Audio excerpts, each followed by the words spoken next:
What's up, and welcome back to Voth Quality Creative. After moving, this is the current state of my garage. The previous owners had built this shelving, which was really bulky and kind of in the way, and they damaged some of the ceiling drywall and the walls. After getting the house inspected, several things were highlighted to take care of, and right now I'm auditing the garage walls to see what needs to be patched and repaired. It's always been a dream of mine to have a dedicated workspace or shop, but moving several times in the past few years has really prevented me from creating a space where I can make things. This project is intended to make my garage welcoming and serve as a multi-purpose space. I'm filling all of the holes with joint compound and spackling, and making sure to fix any areas where the drywall tape has been damaged. I'm not too concerned with making the walls perfect. This is a garage after all. Off camera, I painted above the garage door to prep for overhead shelving. This overhead storage will allow for a lot more floor space, and here you can see how things are already becoming more organized. Since I plan on recording video in this garage, my intention was to brighten up these walls and give them several coats of paint. I started by prepping the bare drywall with 2 coats of PVA to seal the drywall and give a really nice surface for the finishing coats.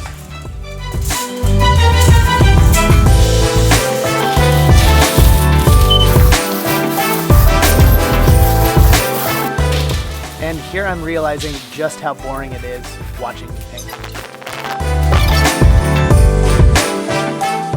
After 2 coats of PVA, the walls are already looking really good.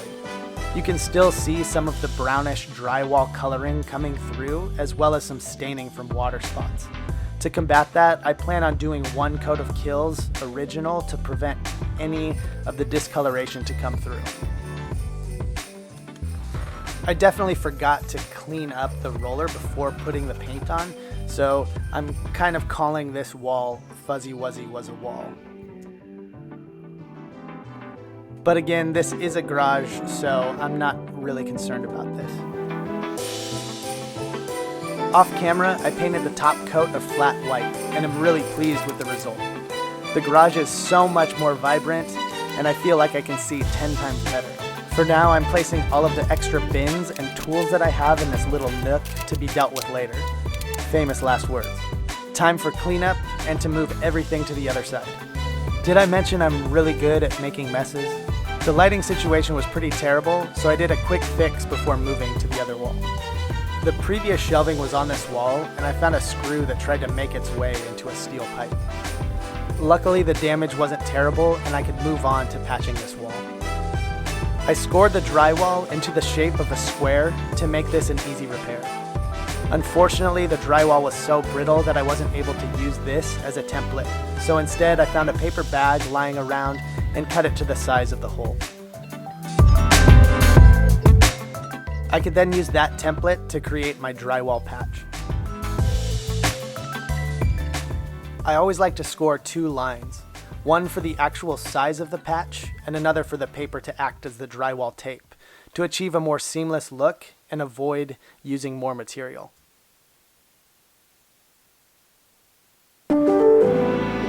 Here you can see me removing that drywall to use the paper as the tape. I got this drywall patch at Home Depot, and unfortunately this was the wrong size. I think this was 5/8 instead of 1/2 inch. It was in the 1/2 inch section, so I was a little disappointed. I tried to smooth it out, but I ended up replacing this patch entirely, and I worked around it to finish it later. Here you can really see that drywall patch protruding from the wall. I definitely did not like that and wanted to replace it. I painted around the areas where I needed to replace the drywall, and here is a better look. It's more seamless and flush with the rest of the drywall. And then I was able to repeat the same process of PVA, Kilz, and the top coat to finish off this wall. I also added some shop lights, and here you can see the before and after and how much brighter it is. I added additional overhead storage and organization to get more and more floor space. Here I'm starting to build supports for bike hoists and overhead pulley systems. Adding these mounts to 2x4s will help me span the joists or ceiling rafters and make installation a lot easier. These were really easy to install. The trickiest part was feeding the rope through the pulley system, probably because I was recording the process as well.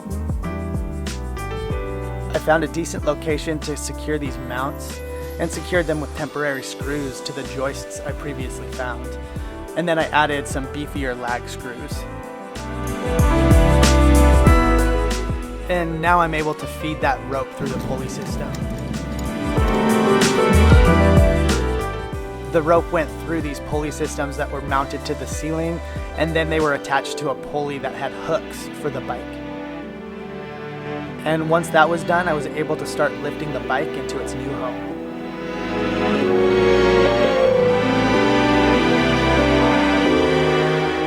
Off camera, I was able to do the same process with the other 2 bikes that I have. And with that, this pretty much completes the first step into the garage transformation process. I plan on building this space out for all of my tools, having additional storage, and utilizing this space for my wife to park her car. We'll see if I can achieve all of that. Thanks for watching.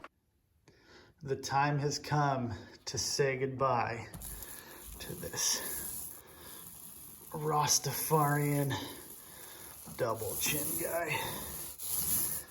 I don't know. Looks like he's in a happy place.